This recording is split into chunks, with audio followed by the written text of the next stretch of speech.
ഇപ്പോൾ ലഭിക്കുന്ന ഒരു വാർത്തയിലേക്കാണ് ഇനി. Kozhikode Riyadh air India express വിമാനം വൈകുന്നു എന്നാണ് വാർത്ത. കരിപ്പൂർ വിമാനത്താവളത്തിൽ യാത്രക്കാരുടെ പ്രതിഷേധവുമുണ്ട്. അഭിജിത്ത് മുഴക്കുന്നാണ് കോഴിക്കോട് നിന്ന് വിശദാംശങ്ങൾ നൽകുന്നത്. അഭിജിത്ത്, എപ്പോൾ പുറപ്പെടേണ്ട വിമാനമായിരുന്നു ഇത്? എന്തുകൊണ്ടാണ് വിമാനം വൈകുന്നത്? പ്രജിൻ, പ്രവിത, 8:20 കോഴിക്കോട് നിന്ന് പുറപ്പെടേണ്ട വിമാനമാണിത്. ഏതാണ്ട് 9 മണി കഴിയുമ്പോഴാണ് യാത്രക്കാരോട് വിമാനം ക്യാൻസൽ ചെയ്തു എന്നുള്ള ഒരു അറിയിപ്പ് ലഭിക്കുന്നത്. ടെക്നിക്കൽ ഇഷ്യൂ കാരണം വിമാനം ക്യാൻസൽ ചെയ്തു എന്നുള്ളതാണ് യാത്രക്കാർക്ക് ലഭിച്ച മറുപടി.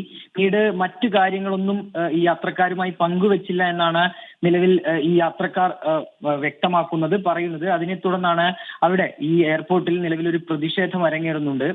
യാത്രക്കാർ പറയുന്ന പ്രധാനപ്പെട്ട കാര്യം മറ്റ് കാര്യങ്ങൾ, അതായത് എന്തുകൊണ്ട് വിമാനം വൈകുന്നു, മറ്റ് ഏതൊക്കെ രീതിയിലുള്ള സജ്ജീകരണങ്ങൾ ഒരുക്കിയിട്ടുണ്ട്, ഈ കാര്യങ്ങളൊന്നും തങ്ങളെ ഈ എയർ ഇന്ത്യയുടെ ആൾക്കാർ അറിയിച്ചിട്ടില്ല, അധികൃതർ അറിയിച്ചിട്ടില്ല എന്നാണ് യാത്രക്കാർ നിലവിൽ പറയുന്നത്. ഏതായാലും ഇപ്പോഴും അവിടെ പ്രതിഷേധം തുടരുകയാണ്. പ്രജിൻ, അഭിജിത്ത് മുഴക്കുന്നാണ് കോഴിക്കോട് നിന്ന് വിശദാംശങ്ങൾ നൽകിയത്.